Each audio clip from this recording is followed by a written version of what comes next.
வணக்கம். உங்களோடு பேசிக் கொண்டிருப்பவர் உங்கள் அன்பின் முனைவர் ரத்னமாலா புரூஸ். இப்போ நான் உங்ககிட்ட என்ன சொல்ல போறேன் அப்படின்னு பாத்தீங்கன்னா, ஒரு கேஸ் ஸ்டடிங்க. அதாவது எம்பிஏ ஸ்டூடெண்ட்ஸ்க்கு இதை பத்தி தெரிஞ்சிருக்கும், காமர்ஸ் படிக்கிற ஸ்டூடெண்ட்ஸ்க்கும் இதை பத்தி தெரிஞ்சிருக்கும். கிளாஸ்ல எல்லாம் உங்க டீச்சர்ஸ், அதாவது ப்ரொஃபசர்ஸ் வந்து கேஸ் ஸ்டடி எல்லாம் கொடுத்திருப்பாங்க இல்லையா? இப்போ நான் உங்களுக்கு ஒரு கேஸ் ஸ்டடி தான் கொடுக்க போறேன். கேஸ் ஸ்டடிக்கு அப்புறமா சில கொஸ்டின்ஸ் வந்து உங்ககிட்ட கேட்க போறேன். அந்த கொஸ்டின்ஸ்க்கு நீங்க வந்து ஆன்சர் பண்ணலாம். இந்த கேஸ் ஸ்டடிக்கு எம்பிஏ ஸ்டூடெண்ட்ஸ் மட்டும் தான் ஆன்சர் பண்ணணும் அப்படிங்கிறது கிடையாது. பொதுமக்கள் பண்ணலாம், ஆண்டர்பிரினர்ஸ் பண்ணலாம், அனுபவசாலிகள் பண்ணலாம், ஸ்டூடெண்ட்ஸ் பண்ணலாம், ப்ரொஃபசர்ஸ் பண்ணலாம். யார் வேணாலும் இந்த கேஸ் ஸ்டடிக்கு கமெண்ட்ல ஆன்சர் பண்ணலாம். சரிங்களா? வாங்க கேஸ் என்ன அப்படின்றத நான் சொல்றேன். சென்னையில இருக்கக்கூடிய ஒரு பையங்க எம்பிஏ முடிக்கிறான். முடிச்ச உடனே ஒரு ஸ்டார்ட் அப் ஆரம்பிக்கலாம் அப்படின்னு சொல்லி நினைக்கிறான்.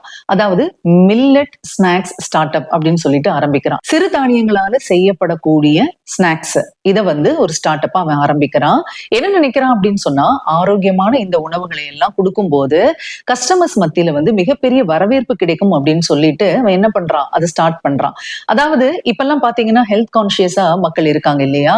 அதனால இந்த பொருட்களுக்கு மிகப்பெரிய வரவேற்பு இருக்கும் அப்படின்னு சொல்லிட்டு அவன் என்ன பண்றான், அந்த ஸ்டார்ட் அப்பை வந்து ஆரம்பிக்கிறான். இனிஷியலா கஸ்டமரை எப்படி ரீச் பண்றது அப்படின்னு யோசிக்கிறான். ஏன்னா ரொம்ப இன்வெஸ்ட் பண்ண முடியாது இல்லையா? ஆரம்ப கட்டத்துல என்ன பண்றான் பாருங்க, வாட்ஸ்அப், இன்ஸ்டாகிராம் இது மூலமா விற்பனை செய்ய ஆரம்பிக்கிறான். சில மாதங்கள்ல பாத்தீங்கன்னா நல்ல வரவேற்பு இருக்கு இவனுடைய பொருட்களுக்கு. இவனோட ராகி சிப்ஸ், திணை லட்டு இதெல்லாம் வந்து அமோக வரவேற்பு பெறுது கஸ்டமர்ஸ்க்கு இடையில. ஆனா ஒரு வருஷத்துக்கு அப்புறமா சில சிக்கல்கள் அவனுக்கு வருது.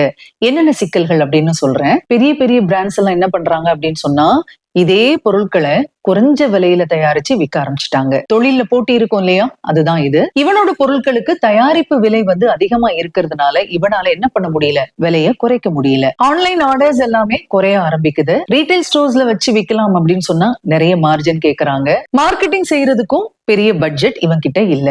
ஆக இதுதான் அவன் ஃபேஸ் பண்ணக்கூடிய சிக்கல்கள். இப்படிப்பட்ட சிக்கல்களுக்கு இடையில இந்த பையன் என்ன செய்யணும் அப்படிங்கறத தான் நான் இப்ப கேட்க போறேன். அதாவது இந்த பையன் இடத்துல நீங்க இருந்தீங்க அப்படின்னு சொன்னா எந்த ஸ்ட்ராட்டஜி அடாப்ட் பண்ணுவீங்க?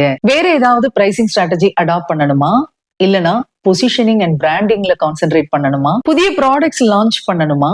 ஆஃப்லைன் எக்ஸ்பான்ஷன் நல்ல ஸ்ட்ராட்டஜியா இருக்குமா? இல்லனா பார்ட்னர்ஷிப் நல்ல ஸ்ட்ராட்டஜியா இருக்குமா?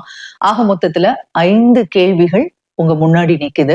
இந்த பையன் இடத்துல நீங்க இருந்தீங்க அப்படின்னு சொன்னா, அதாவது இந்த சிக்கல்கள் எல்லாம் வரும்போது நீங்க எந்த ஸ்ட்ராட்டஜி அடாப்ட் பண்ணுவீங்க? உங்களோட கருத்தை கமெண்ட் பாக்ஸ்ல சொல்லலாங்க. ஏற்கனவே நான் சொன்ன மாதிரி this is not only for MBA students. யார் வேணாலும் ஆன்சர் பண்ணலாம். இந்த கேஸ் ஸ்டடி நிச்சயமா உங்களுக்கு யூஸ்ஃபுல்லா இருக்கும் அப்படின்னு நம்புறேன். மீண்டும் மற்றும் ஒரு கேஸ் ஸ்டடியோட உங்களை சந்திக்கிறேன். அதுவரையில் உங்களிடத்திலிருந்து விடைபெற்றுக் கொள்பவர் உங்கள் அன்பின் முனைவர் ரத்னமாலா புரூஸ்.